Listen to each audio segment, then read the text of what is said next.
Pleiadian Workbook, Section 2, Pleiadian Lightwork, Spiritual Transformation by Awakening Your Divine Ka, by Amora Kuan Yin. Introduction to Section 2. I am extremely grateful for the opportunity to introduce the Pleiadian emissaries of light as healers and spiritual guides for individuals as well as for the planet. The purpose of this section of the book is to teach you how to invoke the Pleiadian emissaries of light to do energy work on you personally, along with the Christ and other ascended masters, guides, and angels. They can facilitate your evolution and spiritual healing in very specific ways, as will be explained throughout this workbook section. The Pleiadian fields of expertise can prepare you for full body enlightenment and ascension in this lifetime. My own past few years of consciously working with the Pleiadians have been a gift, to say the least. Their devotion to me as a human being has been and is ever present. Their integrity has been impeccable. And the energy work itself has ranged from extremely subtle to miraculous with obvious results. From my personal experiences with this healing and spiritual practice, I would like to give you a few general pointers. Although I will mention this again, I would like to recommend that when working with any non-physical beings, it is always good to invoke only those who are of the light and serving the divine plan. What this implies is that the beings themselves must be at a certain level of consciousness and evolution in order to provide you with genuine assistance. If an etheric being simply comes without your conscious invitation, then ask the question 3 times. Are you of the light and serving the divine plan? It is universal law that when this question is asked 3 times, it must be answered truthfully. Even all dark beings must answer it truthfully.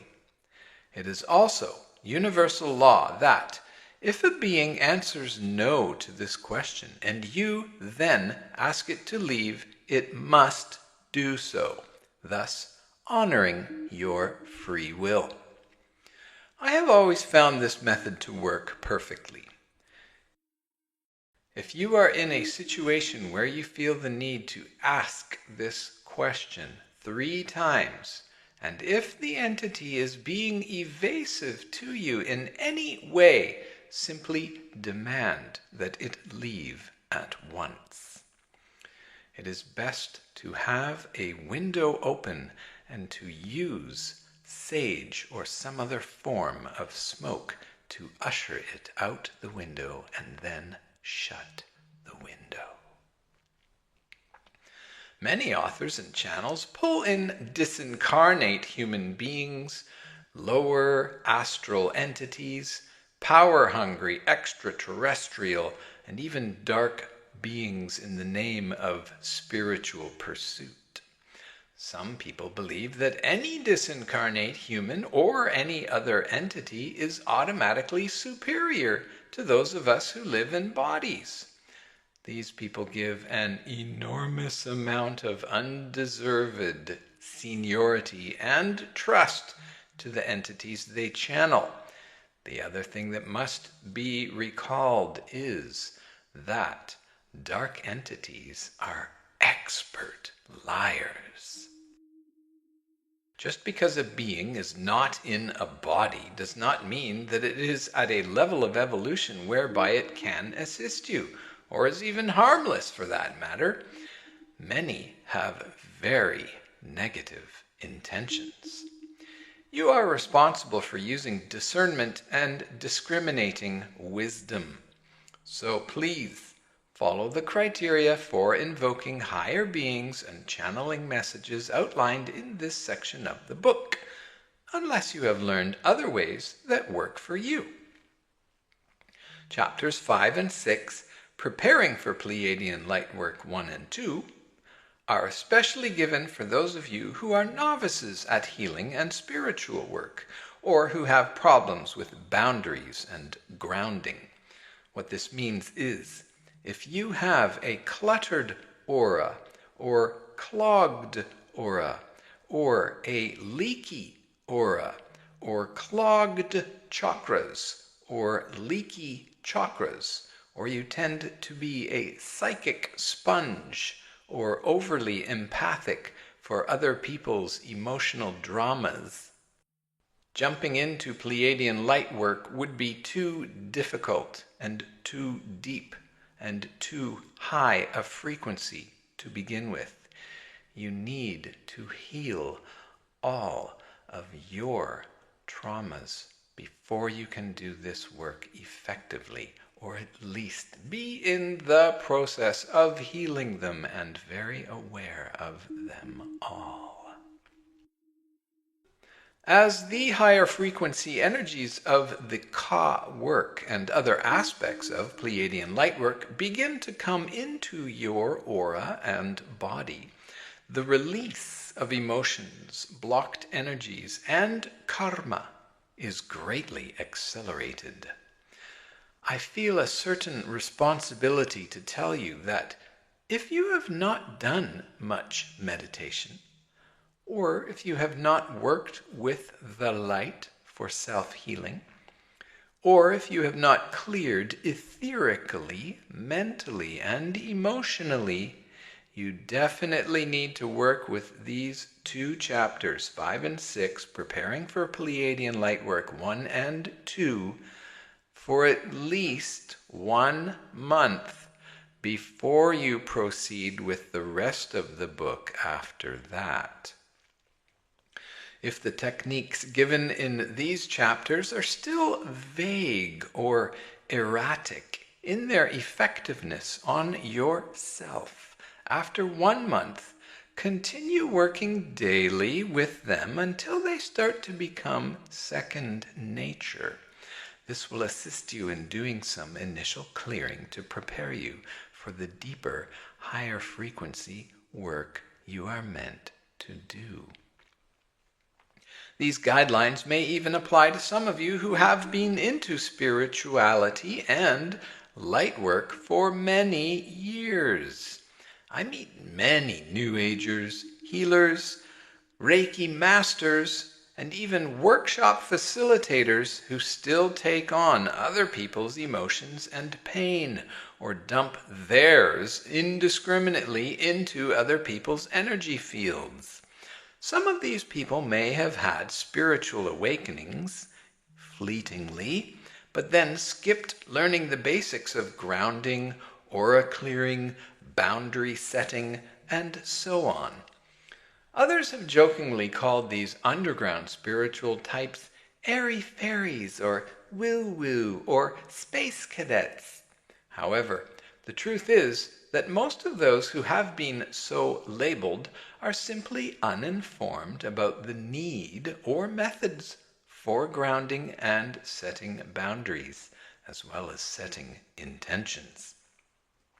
Therefore, the information and processes in the 2 chapters on Preparing for Pleiadian Lightwork are essential.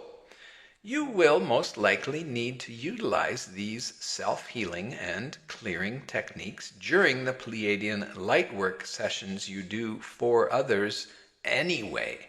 So, even if you have been around the spiritual and metaphysical block, At least scan the techniques in the first 2 chapters of this section to be sure you are ready for the Pleiadian Lightwork sessions in the rest of the book.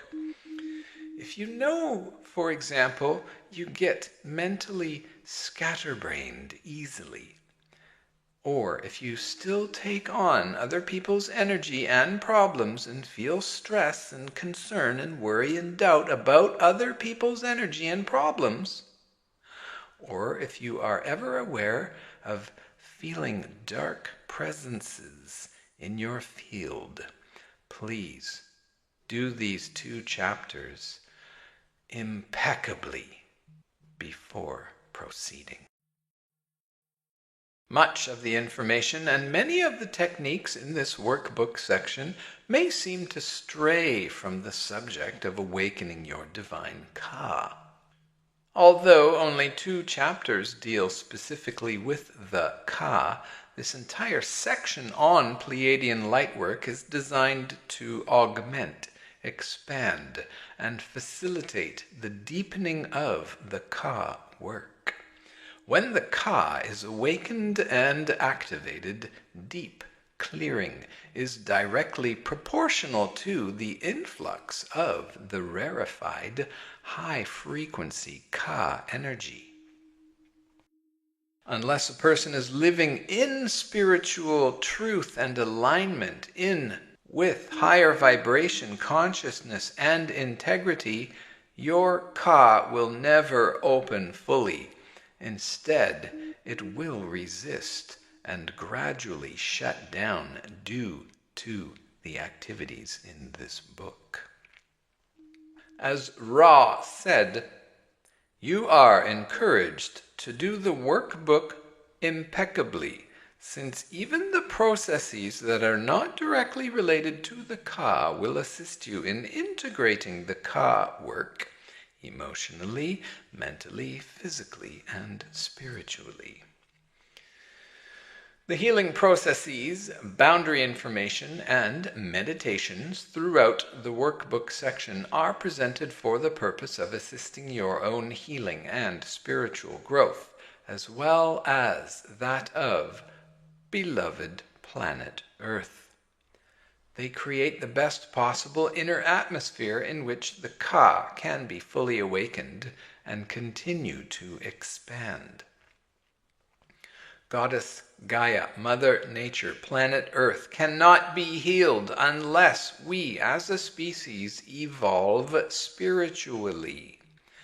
Evolution must include everything from basic ethics to higher morality and Ka awakening, from not polluting physically to clearing our negative thoughts and feelings which pollute psychically, emotionally, and spiritually. Earth cannot afford for us to continue as a race that is spiritually irresponsible. Only through developing a conscience, awakening to the sacredness of all life, and choosing to honor these awarenesses, will we become inhabitants of this planet in a non-harmful and restorative way. It is obvious we must make those choices in order to survive, as well as embrace the 4 evolutionary principles mentioned in the last chapter. 1. Our purpose in life is to evolve physically, emotionally, mentally, and spiritually. 2. Every human being is divine essence made of light and love, whose nature is goodness. 3. Free will is an absolute universal right. Impeccability calls upon the self to surrender its free will to divine will in faith and trust. 4. All of natural existence is sacred, holy, and divine, beyond how it serves or meets the needs of the individual self. There is enough knowledge of the threats to our planet's future that we must choose to evolve now. Any one of the following, only to mention a few, could bring about the end of life on Earth very soon if we do not change. The ozone layer holes, the greenhouse effect from planetary global warming, the destruction of the rainforests and old-growth forests, the death of our oceans, underground nuclear waste, nuclear explosions. The list could go on and on and on. It is no longer a safe option to remain ignorant, uncaring, unconscious, and irresponsible. We must examine our own psyches, beliefs, and feelings and start cleaning them up. They are the real cause of all of the planetary harm that has been done. Our thoughts, beliefs, feelings, and attitudes toward ourselves and others are behind every destructive and unconscious act, or behind the circumstances through which our planet and we ourselves can heal. Everything is choice, free will. These energies are constantly contributing to the co-creation of our world on every level. Thoughts are things. We create our reality with our thoughts. Thoughts are measurable energy, and the movement of energy impacts everything around it. All of this physical universe began with a thought, and our thoughts are constantly recreating and or destroying everything. The phrase "think globally, act locally" really means that we must start by examining and changing ourselves right here, right now, in front of your own eyes. Then our attitudes and actions will naturally spread out to the people around us, our loved ones and our communities, and the whole world eventually. Once we are clear on the basics of being so-called good people, higher evolution will continue. There is always a next step towards being truly the best we can be. It is this for which we are all ultimately responsible, and the reason why we chose to be reborn now. Hopefully, the longing for and anticipation of becoming the best we are capable of being fills our every day of our lives. This longing can motivate us to keep going and never become so satisfied that we become stagnant. Of course, acceptance of ourselves wherever we are, each moment of each day, is also vital to our growth. Without it, or with resistance, we languish in low self-esteem and self-punishment.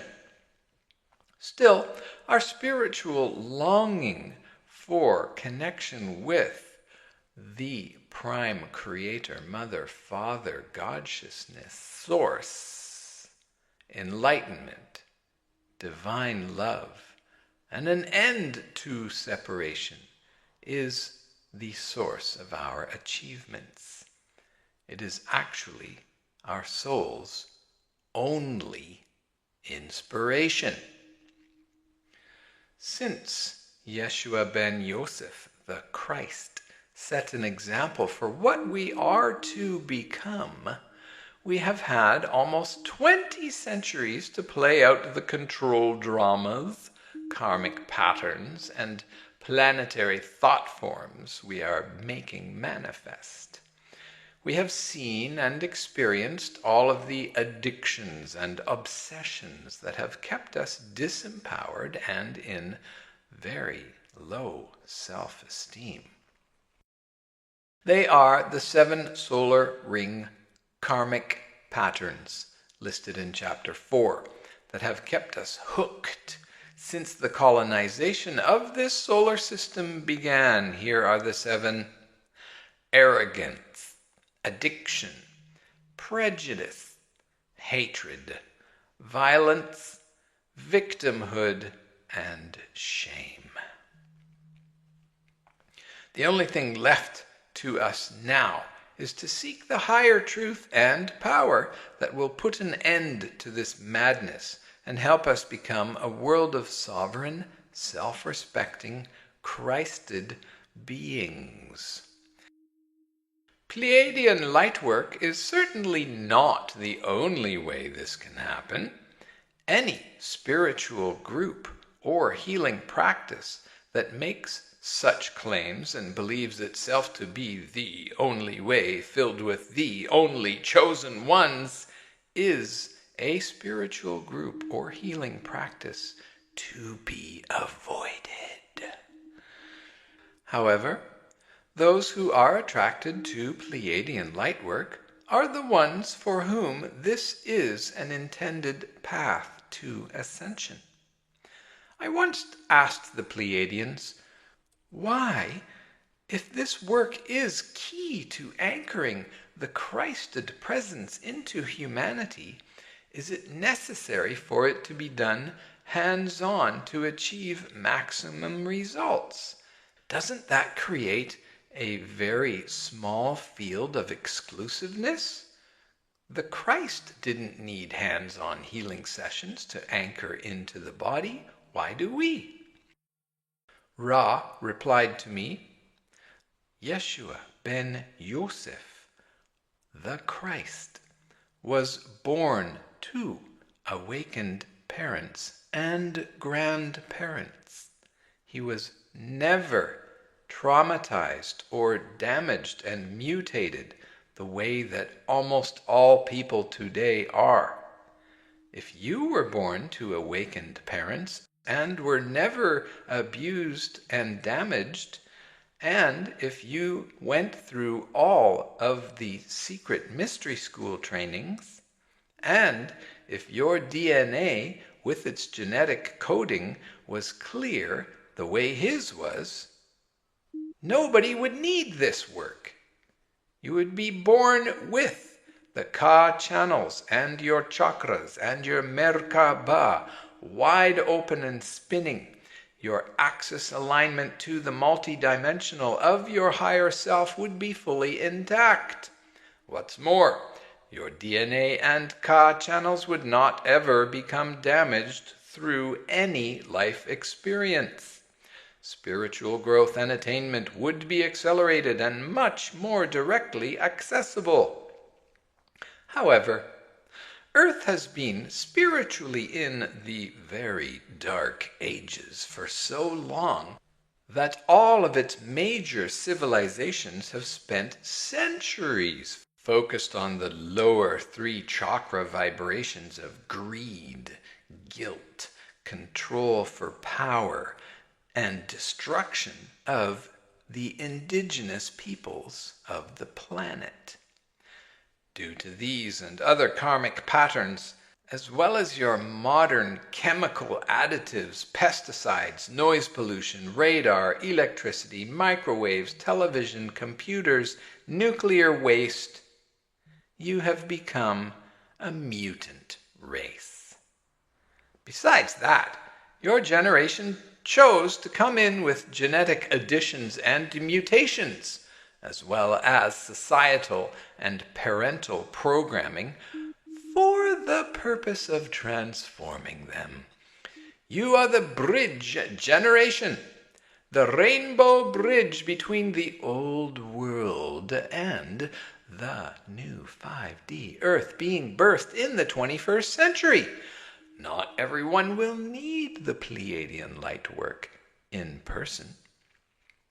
It will be made available online to as many people as request it and are ready for this work, both during sleep and waking states. This is why you wrote this book, Amora. This workbook will help bring Pleiadian lightwork to the awareness of people all around the world who never would have heard of it otherwise. Just as we have been working with you, dearest Amora, we will work with others too, in their sleep and while they are awake. Until you had students trained who could finish the Pleiadian lightwork through hands-on healing to yourself, you only benefited from the etheric work we provided. Once your students were trained and activated your own Ka channels with hands-on healing, the work then deepened in your body, mind, spirit very quickly. In general, the results usually range from a 40 to 80% effectiveness when done etherically only by the Pleiadians and or the Christ. Those who have been less damaged in this lifetime or have done the appropriate amount of healing will have greater percentages of effectiveness of Pleiadian lightwork. For them, etheric work could be enough. Those who are to receive Pleiadian lightwork hands-on will recognize the need for it, as will those who are to be the practitioners, and the results will be increased to 100% as yours have been. At least 50% of the practitioners will have done this type of healing and spiritual work in other lifetimes. They will have also been enlightened at other times on earth and in other planetary lifetimes. Their experience will be more reawakenings than first-time experiences, with much of the wisdom gained in this process. You see, your generation took on the genetic mutations and programming because you knew you were capable of transmuting them. Thank you all so deeply very much. Many of you are very old souls and have been serving Earth and learning about humanity for a very long time. Most of you will not be returning here after this lifetime. There is a new group of Master Souls being born in the planet now. They began to arrive in the third wave of volunteers in the mid-1970s and will continue to arrive in ever-increasing numbers for the next 50 years. These new ones will take up where you left off, so to speak. By doing your own clearing work, healing work, and spiritual practice, you are paving the way for them to be born with much less trauma to overcome. Additionally, there is an added grace. As their parents continue to heal and grow, that's you. These new light beings will automatically receive the benefits as well. Some of them have been human a few times to anchor their awareness of karmic and genetic patterns, and they may bring some karma in with them. However, this will be relatively minimal. You must nurture these souls by starting with preconception rituals, and then, once they are born, you must help them be aware from the moment of their first breath that they are completely unconditionally loved here on earth, and that they are holy spirits made of light. As they grow, they need to hear these things over and over again, for, dear souls, the veil of forgetfulness is very thick, yet thinning as we speak. You must look at these dear souls with the intent of seeing the beauty of their essences and loving them unconditionally, no matter what they do. They must be communicated with as if they are intelligent, aware souls from the very beginning, because they are.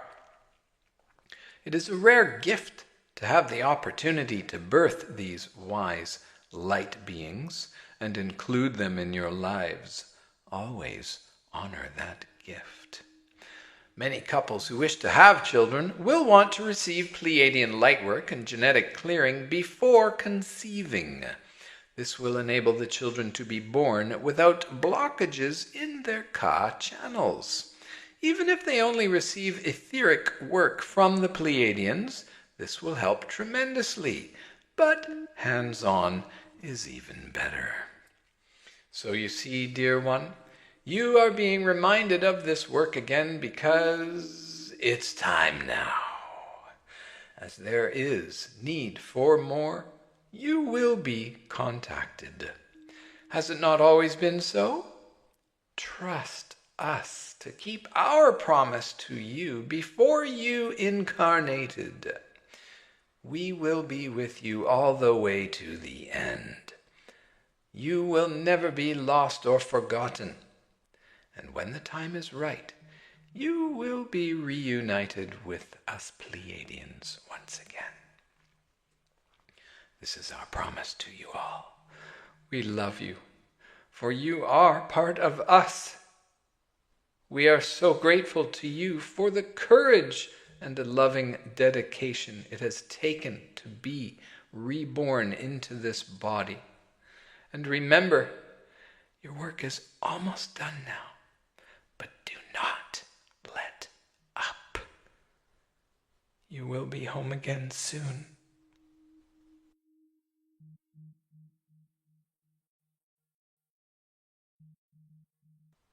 After this discourse, Ra proceeded to give me details about the Pleiadian lightwork intensives and the healing work in general. Of course, it finally all made sense. I needed dolphin brain repatterning and dolphin star linking for my own self, and to practice it for a few years before relearning and personally receiving the Ka work from my students. My own nervous system is extremely sensitive and had been badly damaged in my childhood, youth, adolescence, and early adulthood.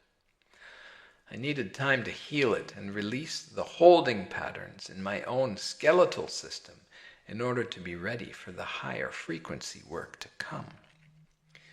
In addition, over the years I had brought through a lot of higher self-connection techniques that had prepared the way for me.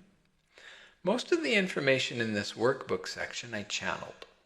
Chapters 5, 6, and 11, however, consist primarily of techniques I picked up from other teachers along the way.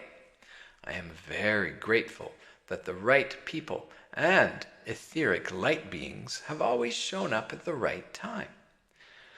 My experiences with the Pleiadians have certainly been no exception to that general rule. As you go through this workbook section, the higher purpose for each technique will be revealed and soul-splained.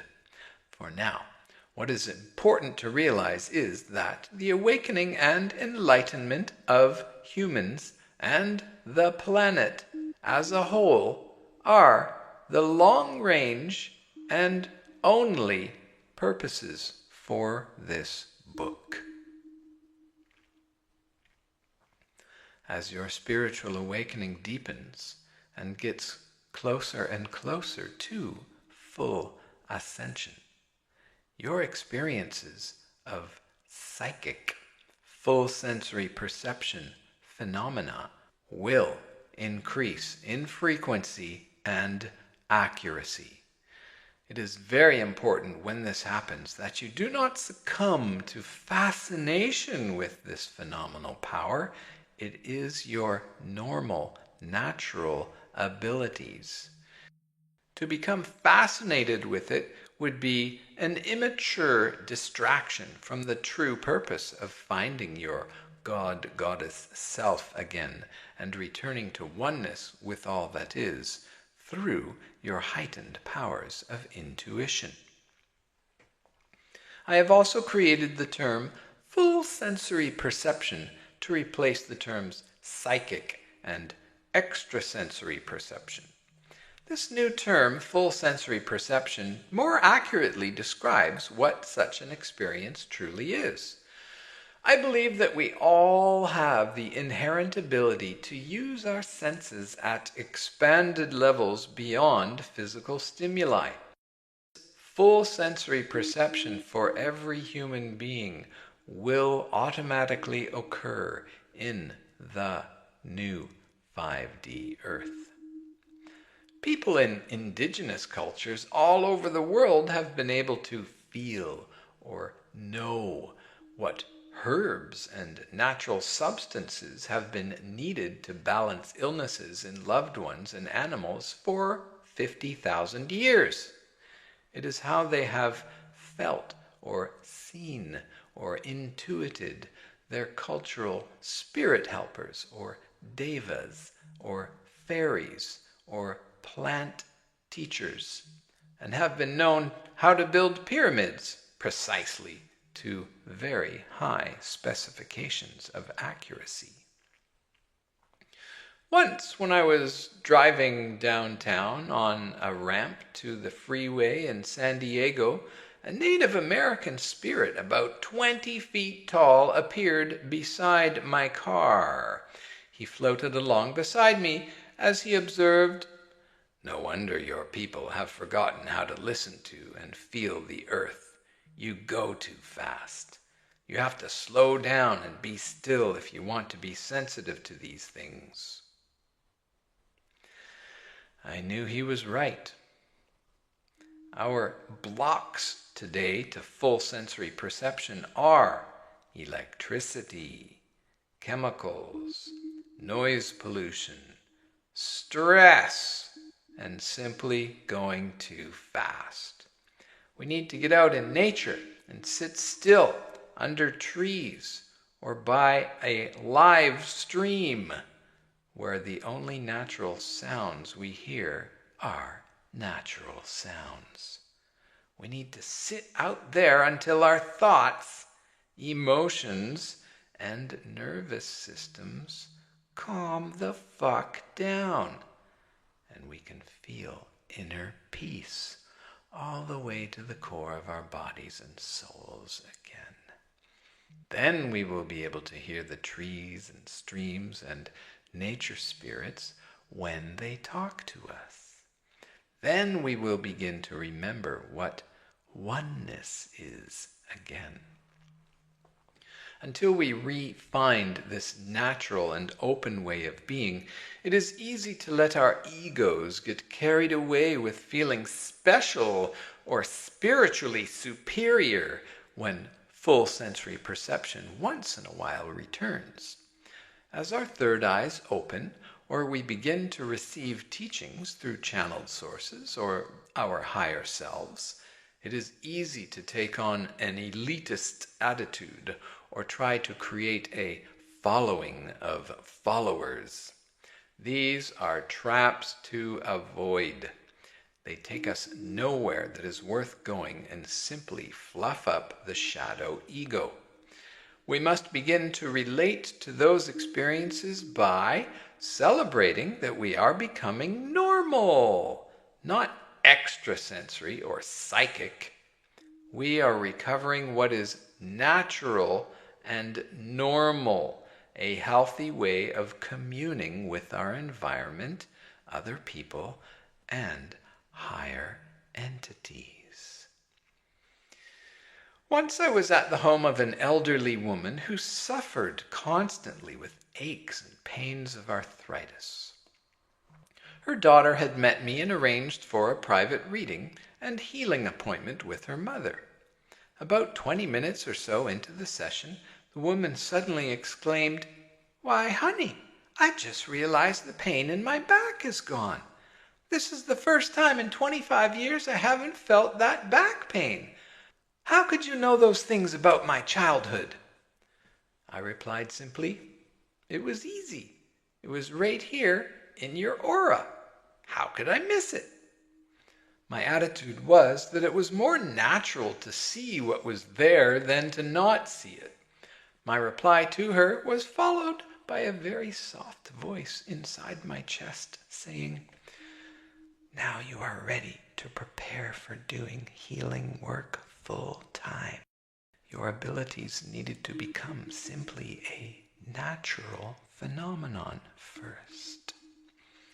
I began a plan at that time for selling my crystal and gemstone jewelry company and going into full-time healing. There was a deep and calm feeling of rightness in all that happened that day and afterwards. Beware of teachers and so-called healers who purport to being gifted in ways that you are not and cannot become. People who have all the answers and try to make you dependent on them are to be avoided. There are stages at which you may need to trust people who have attained knowledge or abilities before you. You may need to take a class, a training, a workshop, or go for a healing session. You may need a lot of healing sessions.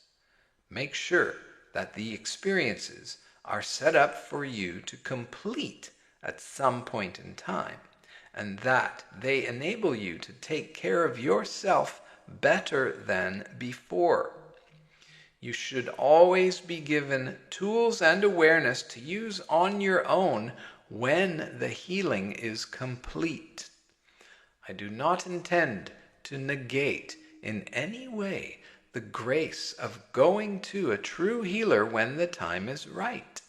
Sometimes we all need a jump start or a tune-up.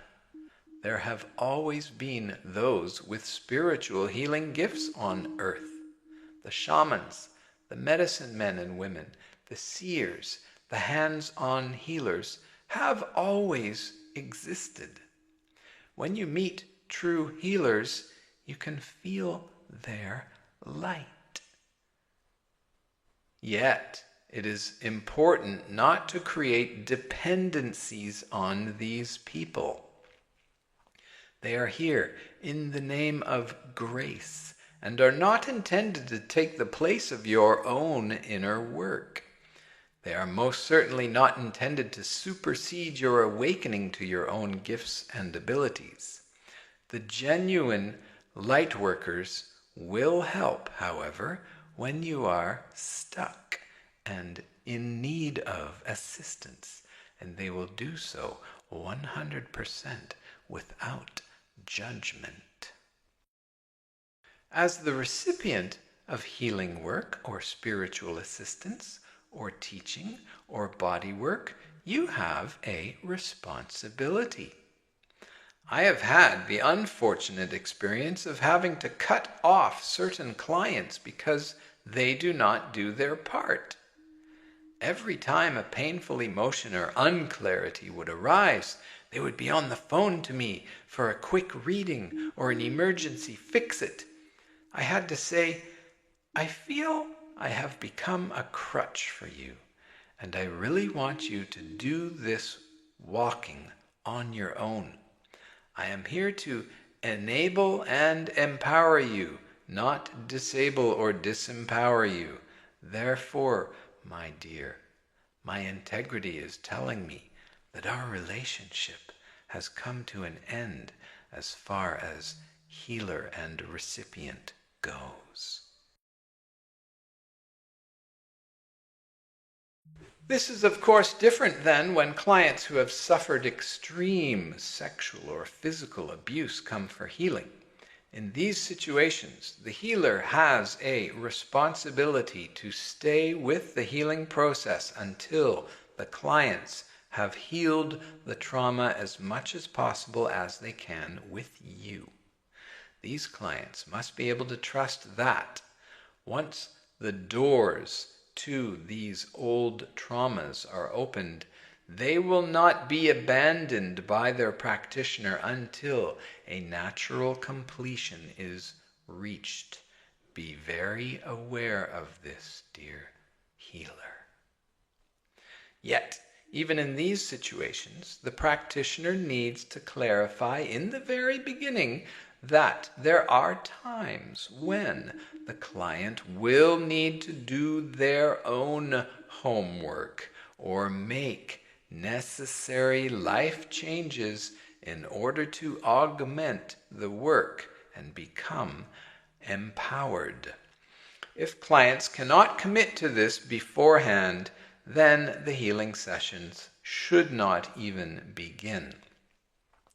Whether you are the client or the practitioner, or both, a preliminary establishment of boundaries and expectations is a good prerequisite to healing.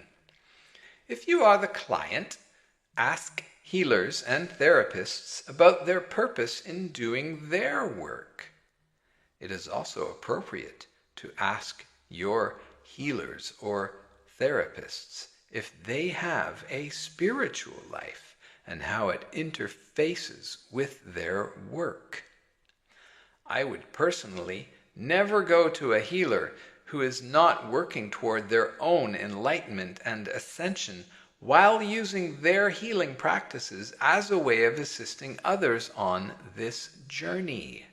Service to other is service to self. This is not due to a prejudice or elitism on my part. It is simply discernment based on my own choice to live in divine truth in every way that I can. Even herbologists, naturopaths, acupuncturists, and chiropractors can consciously use their healing modalities in this way if they are so inclined. So use your discernment. Go for the best, that which will serve you as a whole being on a spiritual path, even if the work is primarily geared to your physical body. All aspects of yourself need to be clear, healthy, and functional for the best holistic results to occur. The above guidelines are included because the purpose of this book is to assist you in your spiritual awakening and to make you aware of available assistance from light beings with very high integrity. The workbook section of this book gives you techniques to use on your own if you find them helpful. Keep and use what works for you and leave the rest behind. Even in Pleiadian light work, the Christ and the Pleiadians will cease to work with us if we become too dependent on them to fix us. We must always do our part, change our behaviors, expose our denials and judgments, express and release our trapped emotions, be truthful with ourselves and others, live virtuously and become impeccable, observe and transform our thoughts. In other words, we are each ultimately 100% accountable for our own integrity, evolution, spiritual enlightenment, and ascension. To become our Christ selves, we must first master our shadow egos. Yeshua ben Yosef, Mother Mary, Mary Magdalene, the Buddha, Kuan Yin, Kinishanaabakal, Quetzalcoatl, and many other ascended masters have achieved the transcending of their shadow egos while in human form, and thus have shown us the way. The Christ and the Pleiadians are here to guide and assist us in self-mastery without usurping our own authority and responsibility. They care too much to do otherwise.